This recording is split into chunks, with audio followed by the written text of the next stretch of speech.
Another tip I would like to recommend is to leave spaces between sections so that you allow them to dry before you fill it in, especially in this case where this area is surrounded by two different colors.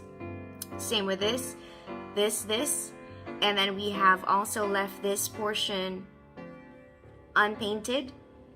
So I'm going to be skipping to this next section before I fill in these sections, and that's so that when I run my brush over this area, and of course you've got the paint, if this section is still wet and so is this section, then there might be a tendency for the paint to kind of merge together along the edges, and we wouldn't want that.